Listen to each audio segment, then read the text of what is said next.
Hey TG. Hey Howie, are you ready? I am ready, but I don't think they're ready. The Awazi Show, coming at you live in 3, 2, 1. Welcome to the second episode of our Storify Africa series with Gates Foundation and Africa No Filter. This week, we're talking about women empowerment and the rise of the feminism movement in Ethiopia and the use of social media for activism. We're having a sit-down with the founders of Seta Seit Power, a prominent collective voice for influence and change in women's rights and societal attitude towards gender equality.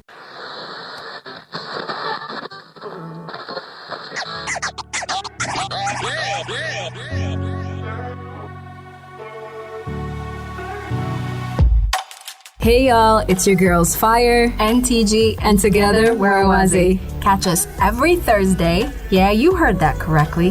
Thursday, 3:30 to 5 p.m. on 104.7 EBC FM. Come for the good music and stay for the spicy topics. Awazi, let's spice it up.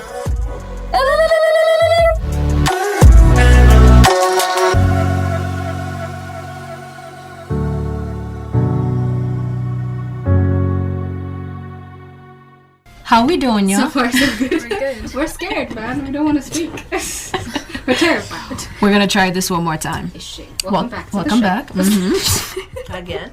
Yeah, we say it for every the time. third time. We say it every time we leave for music because people are like, ooh, music.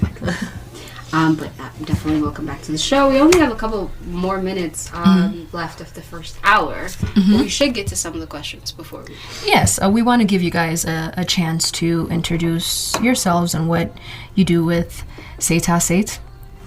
And I've been hearing a lot about it. I've been seeing more online about it, and I think our listeners would want to know more in detail how it's come to be, what prompted or inspired you guys to start this platform, and how it's been going. And yeah, for our foreign listeners as well, I always have a hard time explaining the term Seta Seit. And I feel like you guys have done it multiple times, so you know how to explain it better by now. So how you ended up calling it Seta Seit and what the meaning behind it is as well. I give the floor to John. So basically the concept is, I think the situation with the N-word explains the situation. So black people were called that to, it was like an insult for black people. But then they took it back and now they use it to empower each other as a term of endearment. Like, this is my brother, to explain something positive, they use that word. So they have taken back that word. So basically, Seta Seit, even Seit, is an insult for men when they do something considered womanish, right? So when they're cooking, they call them Seta Seit. When they're crying, they call them Seta Seit. Even for women, when they're doing something, when they're gossiping and stuff like that, like they call you Seta Seit, and not in a good way. It's an insult. It's like saying it's something negative. So what we're trying to do is use that word to do small positive in this world and make it something that we can use with each other for good, because being a woman is not an insult. It's not. Being emotional, crying, and doing all of the stuff that women do is not an insult. It's not something negative. So yeah, that's the concept. Yeah, basically trying to take back our power, like you're not going to make me feel some type of way just because you called me Seit or Seta Seit, that's the idea. But we came up with the name when we were trying to brainstorm for a podcast sometime last year. Yeah. And we was coming up with an idea that we can use as empowerment, but people use as a negative way to attack us. So we came up with Seit, we came up with Seta Seit, we came up with other names, and then Seit Lij. And we finally took Seta Seit. I think I came up with that name. Yeah. And in English, I think it means feminine, right? I think that's what it means. And what we do basically is we're online based for now.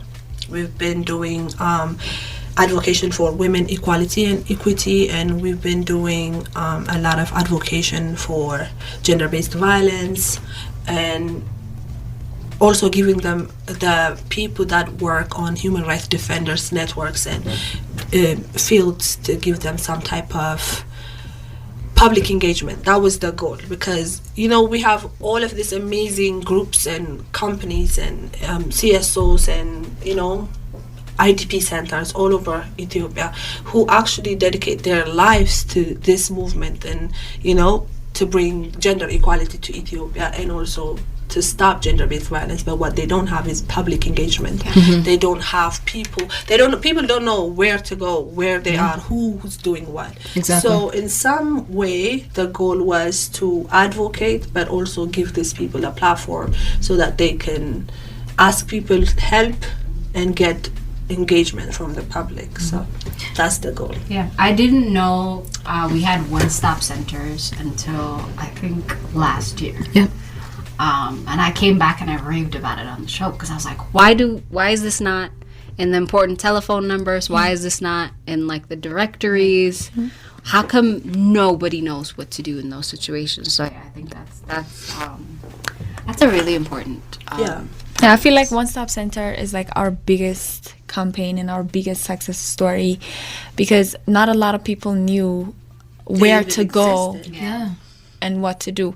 And like the whole concept of One Stop Center is, like on average, if you go to a police station and report rape, you'll be asked what you were wearing.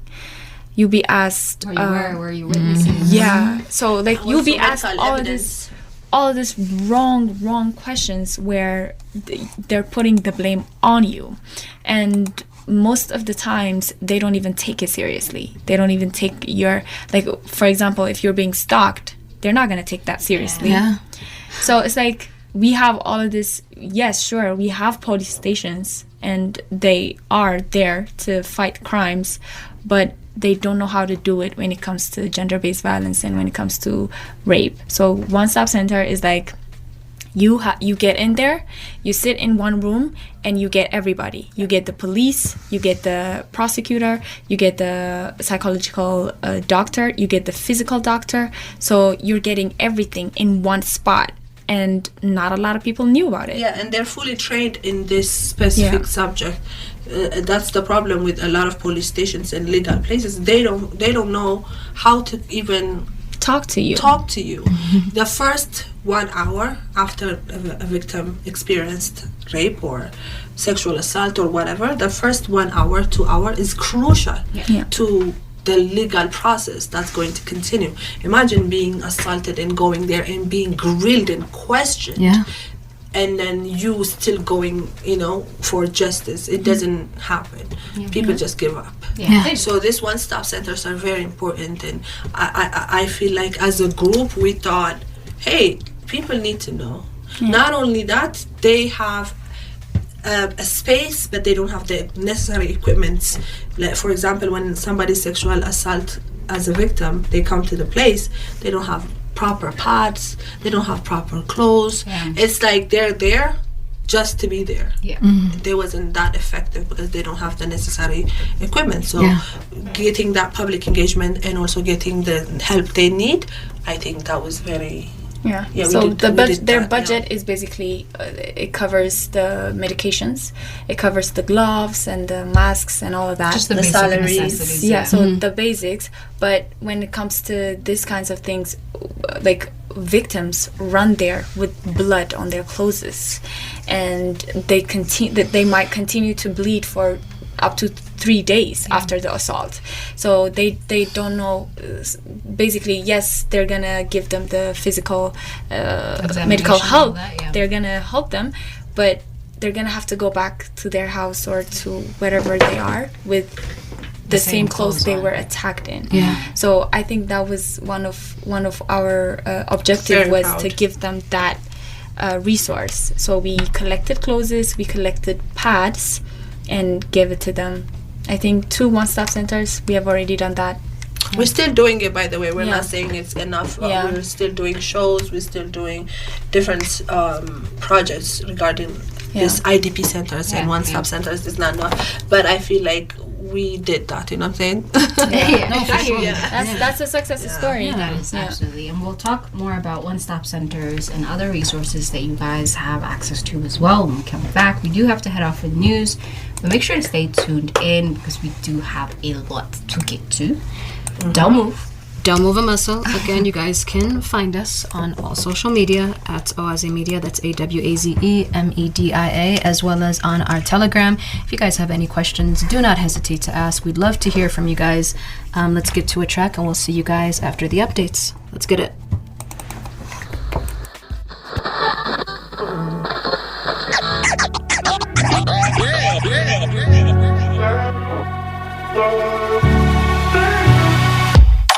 Hey y'all, it's your girls Fire and TG, and together we're Oaze. Catch us every Thursday. Yeah, you heard that correctly. Thursday, 3:30 to 5 p.m. on 104.7 EBC FM. come for the good music and stay for the spicy topics. Oaze, let's spice it up.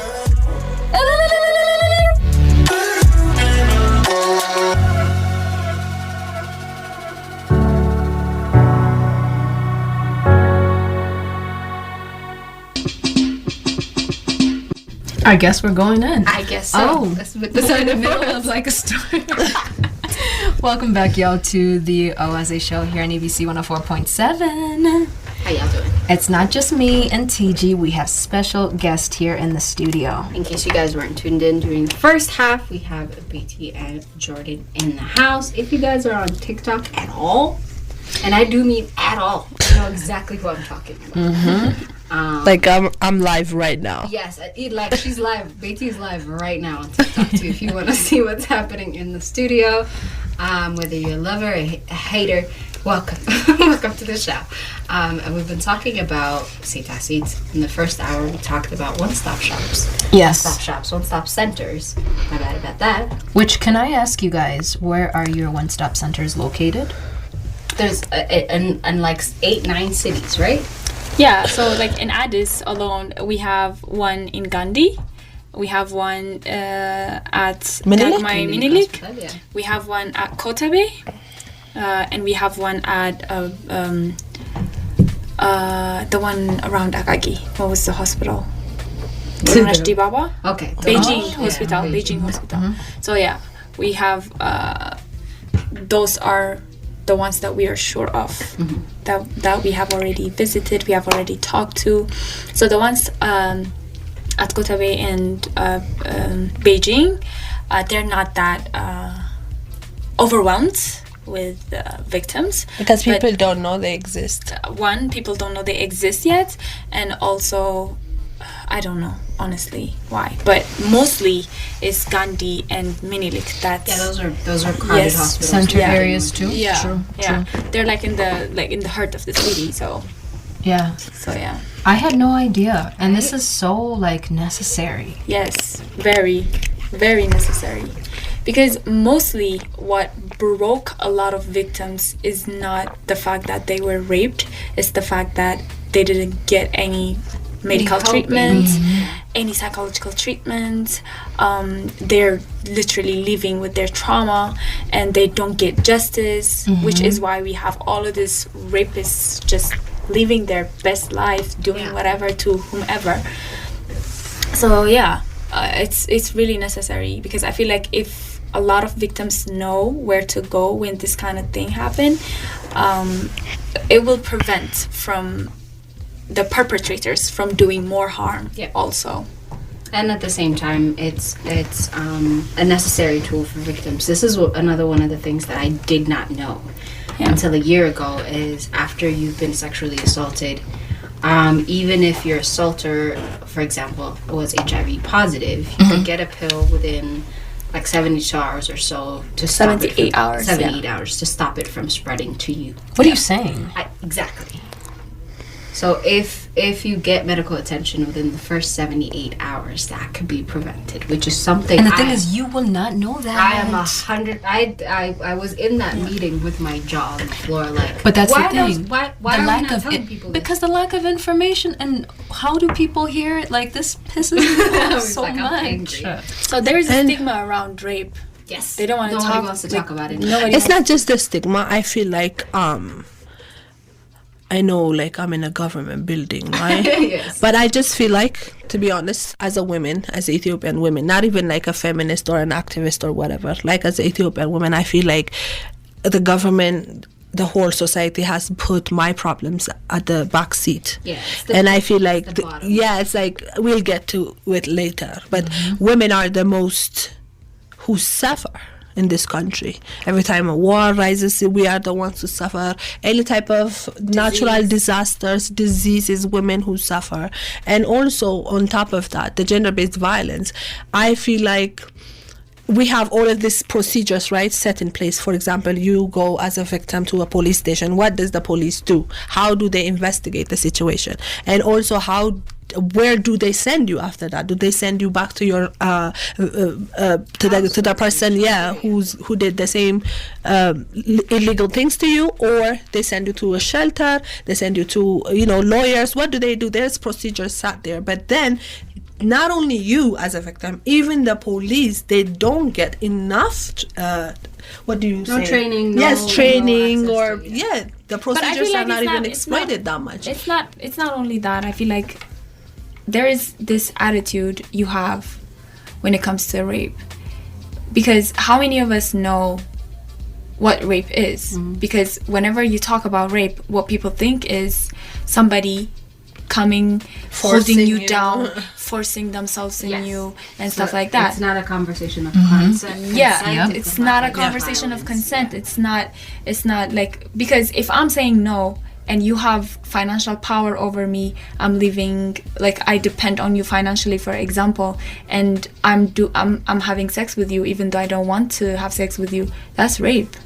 The sex work is basically rape, for example.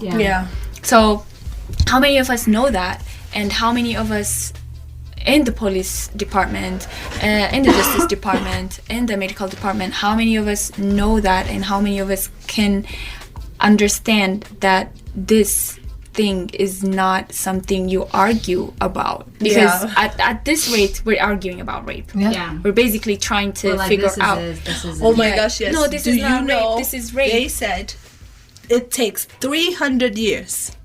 300 years to accomplish the questions that we are asking right now. Like, we're talking about gender-based violence, basically. We're going. At the rate we're going, 300 years. That's not even your children's children. No. They're gonna be free from whatever is going on in this country, especially around women, and especially around.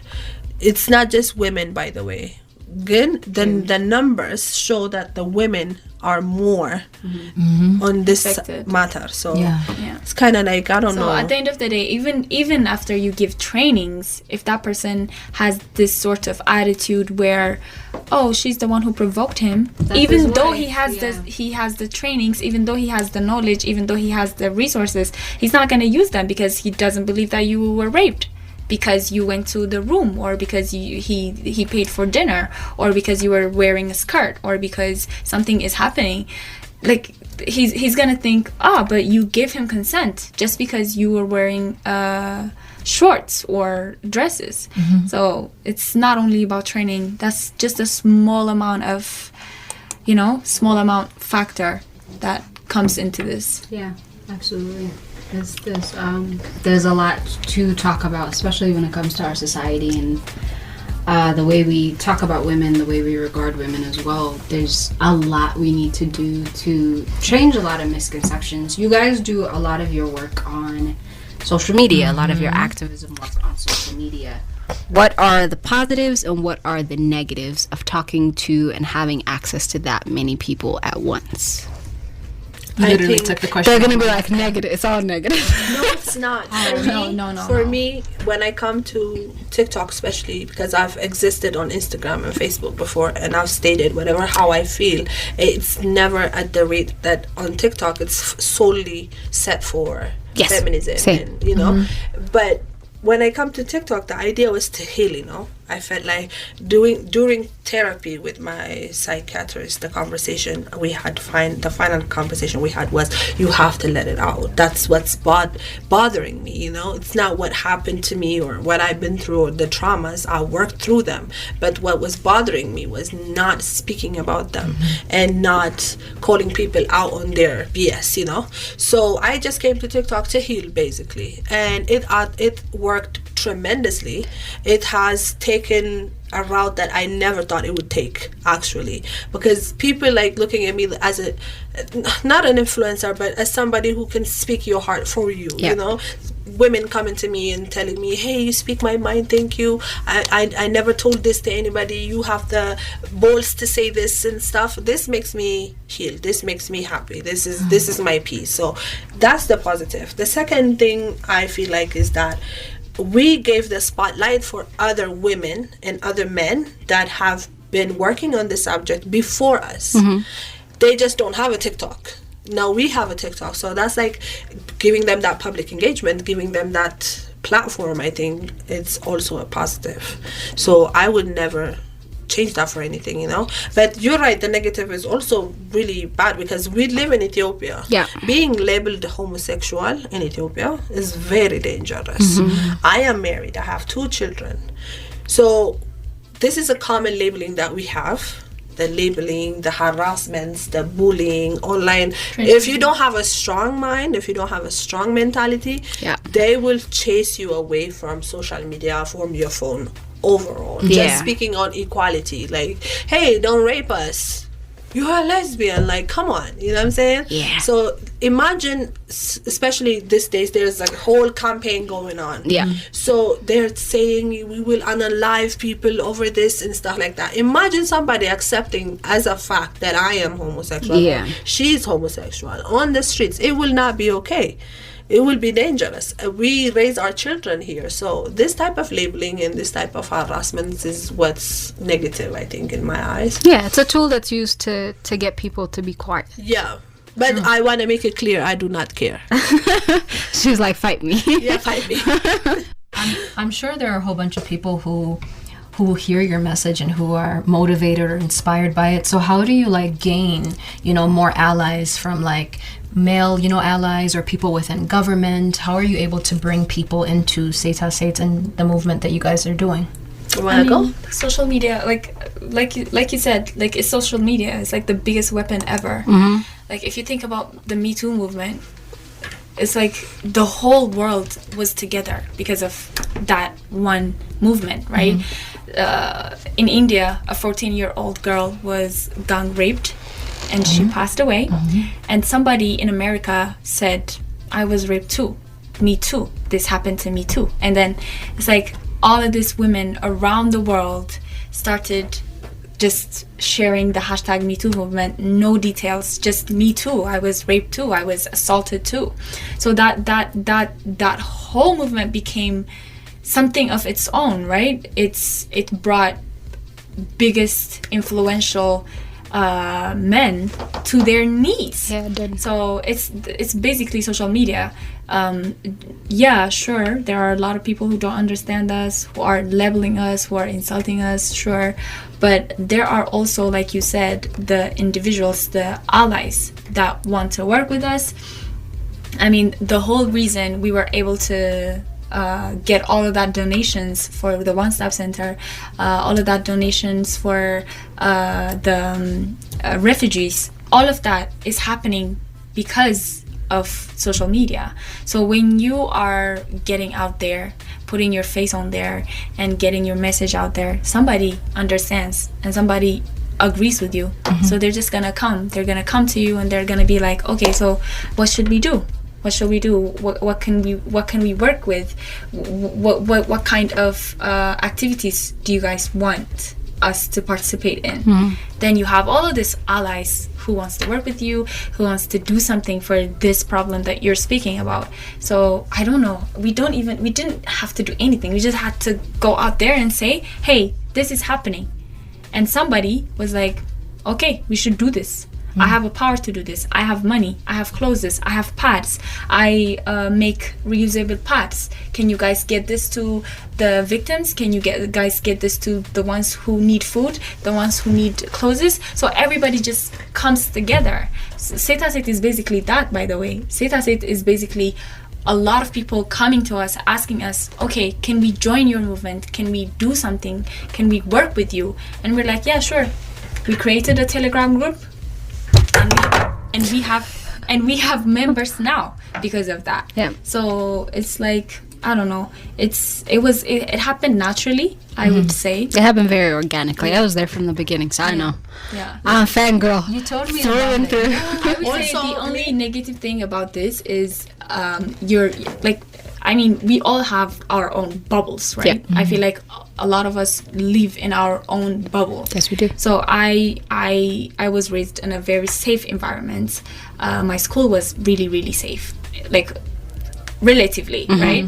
So it's like, and then you go on social media and you are looking at the comment section and you're looking at videos and you're looking at what people think, and your bubble just bursts. Yeah. Because suddenly what you think is right or what you think is wrong is right at like somewhere down the line. Somebody is arguing that dating a 19-year-old girl is okay as a 32-year-old man. So you're just gonna be like, oh shit, it's this is not okay, this is not right. So you're like, your sense of safety, Your sense of reality overall, it gets challenged. So I would say that is the negative part. I didn't want to have that at all. I would have been happy, ignorant to just in bliss. Yeah, you're right. I think one of the things that constantly triggers me into taking a couple of days of a break, and mind you, I don't share a lot on there. I'm just in their comment section. But sometimes I'm like, how can a person, they're not saying it out loud, but how can a person type that and then put their phone down and then eat food and go to sleep? Like, are you okay? Yeah. It's a constant thought of, are you people okay? I feel like there's a disassociation. Yeah, because you're like, because I'm not facing you. It's not real. It feels easy to say whatever it is you want to say. Yeah, but like, so there's a saying in our country, right? Hudyabon, all. That's pretty much it. The comment section translates to what you really are. Who you really are gets out when you're drunk, right? So fake account is the same, I feel like. It's like, true. That's you. That's Deep down, what I that's always say.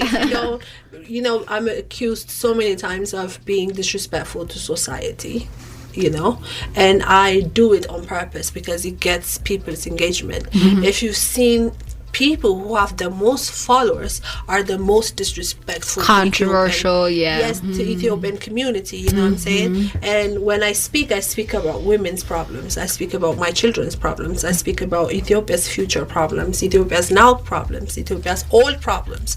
It's like you have not even touched the surface of what our issue is. So I'm gonna provoke you to engage with me, So I've been accused of being disrespectful to society, but this is what I always say. If you don't want me to disrespect the society, come in my comments and look at what I'm dealing with. Yeah. You're basically playing the same the same game. Holding up a mirror. You're hearing me now because I'm calling you out and I'm being disrespectful. You're hearing me now. So can we talk about it now?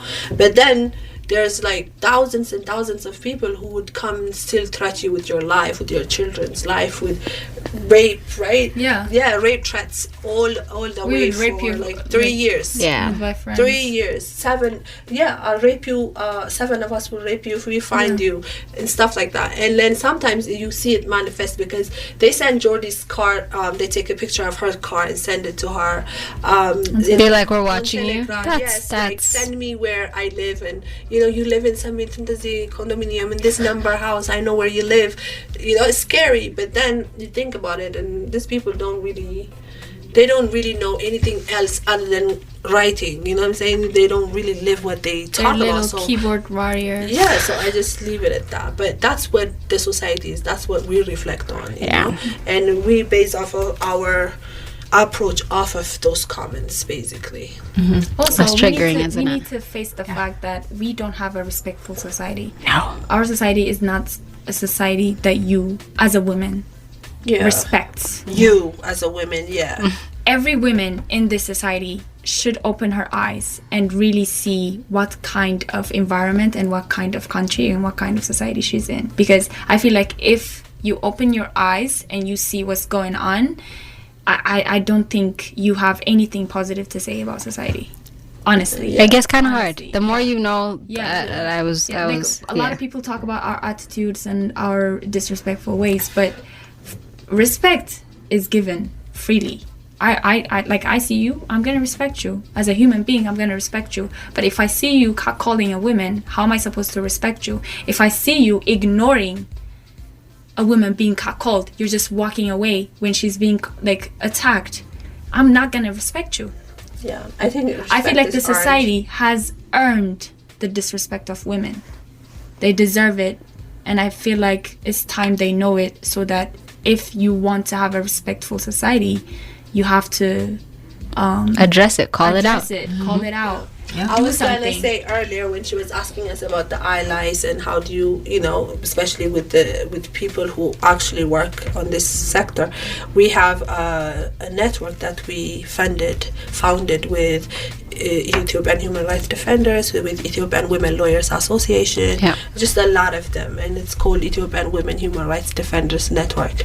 So basically we have all types of resources to run a campaign. Like we have lawyers, we have advocates, we have shelters, we have doctors, we have journalists in that network, and solely it works on women. So those are allies. And when we get in these rooms, the first conversations was they don't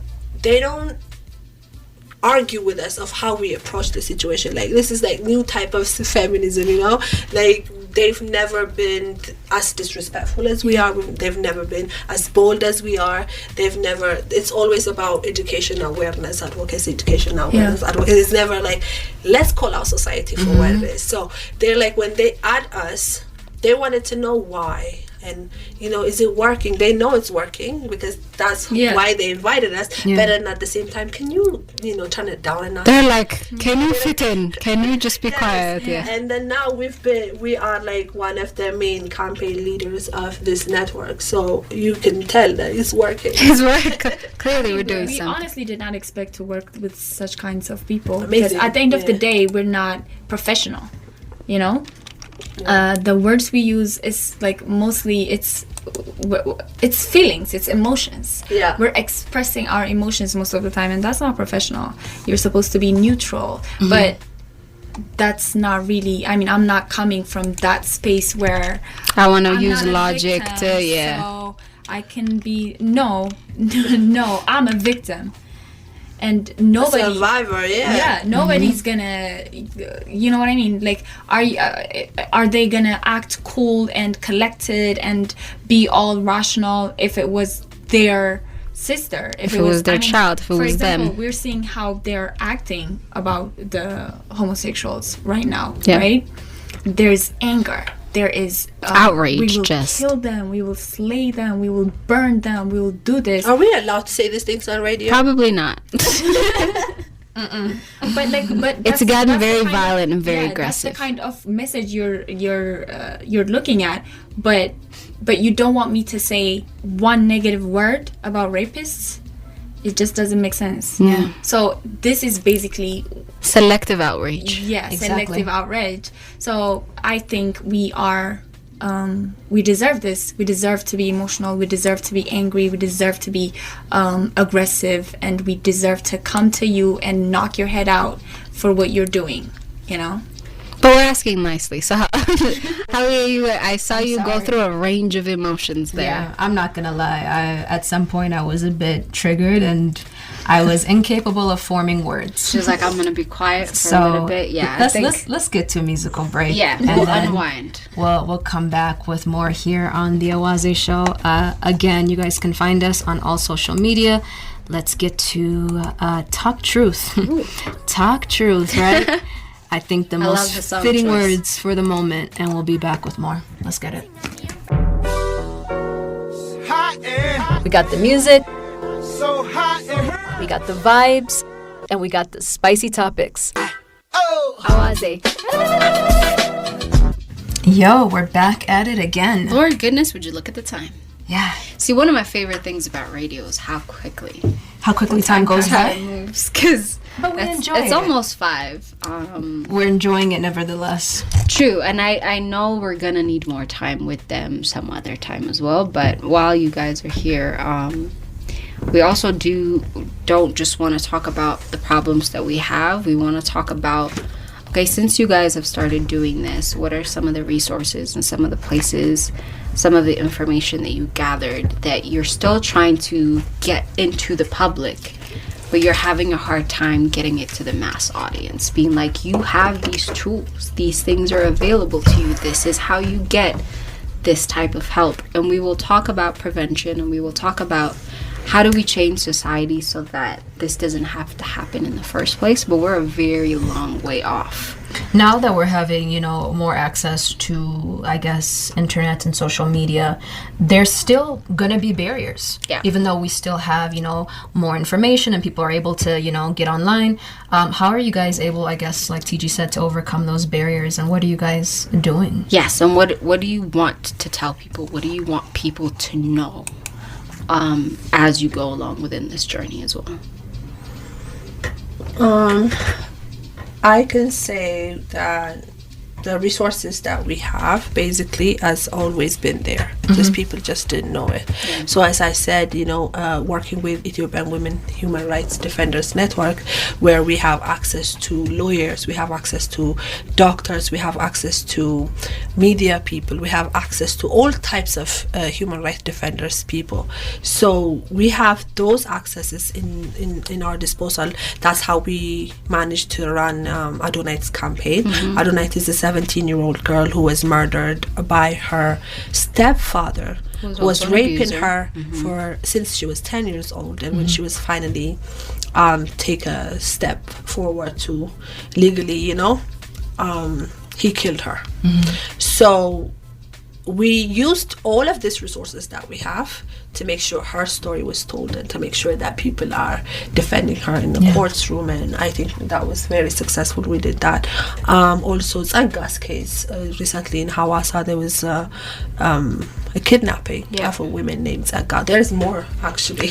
Just don't get me started on Hawassa. I know you're from Hawassa, so it's heartbreaking. Get me started on Hawassa, I know. So part of that story went viral because of the guy who did the kidnapping works for the mayor. Yeah. He was the personal security for the mayor. I know. And he was his cousin, actually. I actually know. You know this guy. Yeah. Oh my God.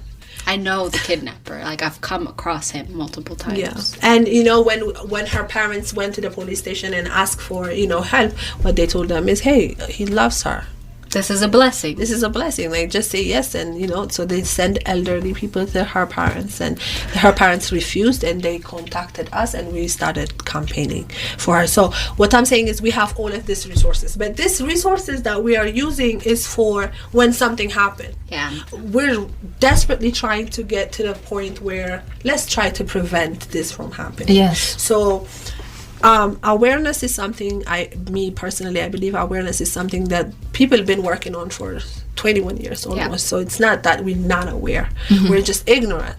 So our thing is, let's empower women now, So we're planning not just podcasts. We have about million podcasts. 6 million ideas. There's so many podcasts coming on Maskaram, but then we also have events where women come together and buy each other's products, support each other's businesses, and also, if I'm a doctor, how can I help you? If she's a lawyer, how can she help me? If she have a media outlet, then how can she help the cause? So we're trying to bring togetherness, and we created all of this hashtags like together stronger, እኩልነታችን ጥንካሬያችን, and we have እኩልነት way moat. Well, so on these hashtags, if you look at the videos, mostly we're promoting women-owned businesses, we're promoting togetherness, we're promoting empowering women. So as a step forward. That's what we're looking for, empowering each other and protecting each other, and not asking the men or the government to protect us, because we have so many women in the government position. Yeah. We have so many women in so many key places. So using that for our advantage and advocating for that step forward is one of the things that we're doing now. Thank you. So what I want people to know, especially if you see something that should be reported, or if you see something that should be legally processed, I think the one-stop centers are the best options to go to. Find out where in your area one-stop center is. Find that out and go there, because I feel like the people there are equipped with the awareness and with the resources to help you, and there won't be any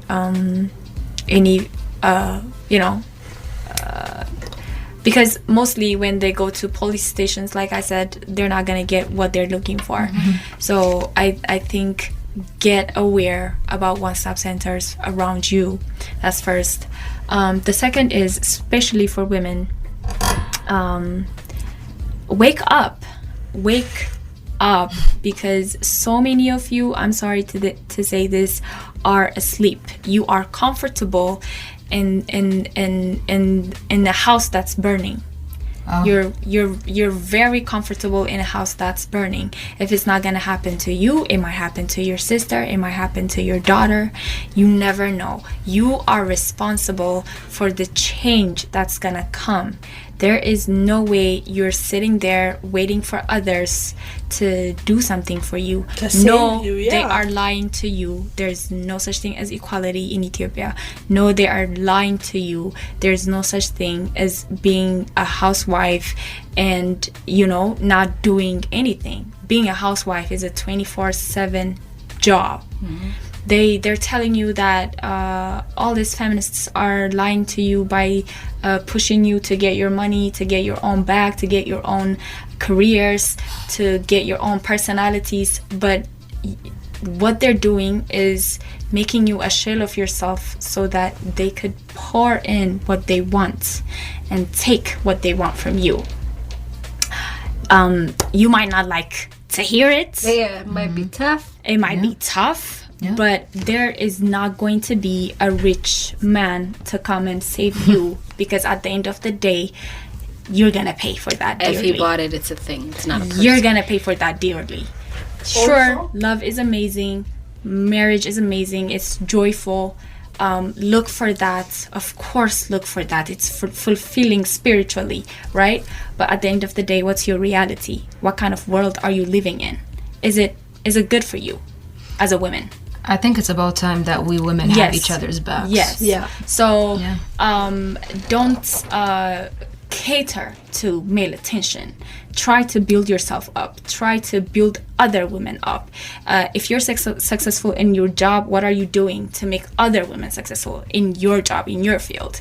If you have access to money, if you have access to social media, if you have access to anything that is resourceful to women, are you using it to make sure that other women get that as well? Because, for example, the movie industry, the music industry, you see all of these successful women. They're amazing, that they're influential on Instagram, right? They're the face of the industry, but you don't see them helping other women get to their level. So we need that kind of solidarity. We need that kind of wokeness. So yeah, wake up, because most of you are asleep. Most of you are asleep. Read a book. It's time to get your delusion. Yes, and also if you're not with us, you're against us. I want to make sure that I say this. I've been saying this for about 2 years now. If you're not with us, you're against us. There's no gray area. Women are dying in this country. Women are oppressed in this country. If you see us speaking as a threat, and if you're trying to label us, you already and if you are following those people who are threatening our lives and spreading fake accusations and fake news all over social media, you are with them. That means you're against us. I want to make sure that you know this. And also, I want to say, because this And is a that's so very fake. fire day, Malek, I want to say this, yeah? Those people who, like, have fake accusations toward us and also other people is the last 2 weeks. Know that internet is forever. Know that you have digital footprint, which means there will be legal actions taken on you, not today, but someday. You can check out Bill Cosby. You can check out you can check out all of these people who like run back to the cell for like 80 years, 60 years plus. Wanjal that they did, right? Yeah. So know that I will come for you with everything I got. Not today, but one day. One of these days. Yes. Yeah. This is not the timid and Yeah, and you're Back not on intimidating nothing, by the way. This is not stopping. Afrofeminism is here to stay. Every woman in this country is gonna head dive to this movement, whether you like it or not. So Yeah, you and can once come they join once us. they wake up, Yeah, like, you can there's come no way join you're us, gonna or stop the you rage. can you can deal with the actions we will take soon enough. Yeah. and with that shot off. Where can people find you guys? I'm sure there are a lot of people who are intrigued They're like, by today's topic. Where can they find you guys so that they can also become an ally and they can also support Seta Set? So we have Seta Set Power account on TikTok. Telegram. Yes, and you can find the Telegram link on the bio, so you can join the Telegram there. We have a phone number where anyone can reach us. It's 09 Yes, because I don't know it. 86 00 0246 09 86 Yes. 00 02 46. And those are the So numbers. you can call, you can text on Telegram, you can text on Instagram. I know we're mainly on TikTok right now, but we're gonna get on Instagram as well. We're gonna get on Facebook. We're gonna get on Twitter as well. So you're gonna find us there. Yes, and Join the come movement. Mascaram, I'm coming. We're coming to your TVs, to your radios. You can't stop it. Yes. It's gonna be sad for you. Yes. Anyone who'd like to work with us, who'd like to help us, who'd like to donate, who'd like to, even discuss points, that's a good way to start. Get our phone call, get our Telegram. Just basically look at us and you can see the activities. All the details is in there. We're happy to work with you if you're with us, but if you're against us, Yeah, we're just gonna didn't gonna want to send the come for disrespect our your way. hike last time, but we're I was telling organizing. you, I was like, I'm not going hiking. Yes, I we're don't. gonna do a picnic soon. So we have all of It's a this picnic. free events. Actually, the picnic where you is, can come with your own food on or you Saturday. get together and support each other. So on Saturday. This Saturday? Not this This Saturday. Next next Saturday. Saturday. We have a picnic. We'll announce the place and the time on TikTok. Wait, the picnic is not It's like at a the meet top and of the greet. hike. No. No, It's it's just- like you just drive, come, Yes. and you bring your own food, you bring your own whatever, you know, like a solo picnic, but then you're gonna meet a lot of sisters there. Yes. That's dope. That's cute. Yeah. That's Yeah. dope. I like that. Before we wrap it up, Howie, final thoughts. Today has been a lot. I know. Let's see. We've had to because I spend a lot of time on their social media. Yeah. So I knew most of these things already. I literally went through a roller coaster of emotions. But one thing is for sure, I started this segment with a smile and I'm ending with a smile. I'm so glad that I met you both. It's been a treat to have you. It's not going to be the first time. It won't be, you know what I mean, the only time. I'm hoping that, you know what I mean, not just only on the show, but also that I can, along with TGA, be involved and be a part of Seta Set. And thank you for not being timid. Thank you for speaking, taking up space, speaking loudly, Yes. and being brave. I think the fact that sometimes women or people need to see somebody do it first Yeah. so that they can say, okay, I have the ability to be like this too. I can be like this too. Right. So thank you for doing it first. Thank you for having you us. for This having is us. amazing. Yes. Have us more, I please. literally called him and was like, "Don't you want to come somewhere where people won't argue with you the whole time?" We do. This has been lovely. But no, thank you guys so much. Thank you for being here. You know I love you both. We love huge you. supporter. I don't have like I speak, right? I speak my mind a lot of the times, but I'm also like a very sensitive, anti-confrontational. Look at, mind you, I look like I can fight, but I'm like I shy away from confrontation a lot, and they brought me out of my shell a lot over the past year. Glad. When I initially joined TikTok, I had absolutely no intention of posting content on there. Maybe I thought I'd do hair tips. That's just as far as I thought I'd go, but they've encouraged me to like be more involved and be more vocal and read more and look at more articles and be like, whoa, did you guys know about this? And that's what Seta Seta as a group does as well. They share things, stories, news clippings that you're like, wait a minute. Right. And I feel like I've changed so much over the past year because of just everything that goes on social media. And we've made a lot of friends, and I've like made actual friends from people that we keep in touch with. Yeah. So I appreciate you guys. I love what you do. Keep doing you. We're gonna keep supporting them as well. But that's it for us for today. It is. We're gonna be back next week. We also have guests. We do. Interesting guests then too. Yes, we do. But that one's about music. So It is. less tough subject. Yeah, and I'm sure I'm gonna be back here with my She's artists. gonna be back with soon. her artists. BT Yes, does because artist all of them, management. they're just hanging out like, is she even our manager anymore? Because I've been having babies left and right, girl. So yeah, I'm gonna come back soon, hopefully. Please do. I can't wait for that. But thank you guys. That is a wrap for us for today. As per usual, stay hydrated, make good decisions. Awazi out. Bye. Pom pom pom pom pom pom pom pom.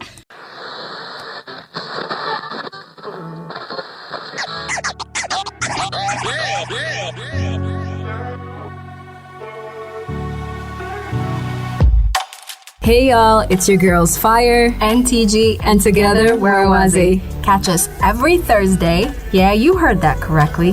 Thursday, 3:30 to 5 p.m. on 104.7 EBC FM. Come for the good music and stay for the spicy topics. Awazi, let's spice it up.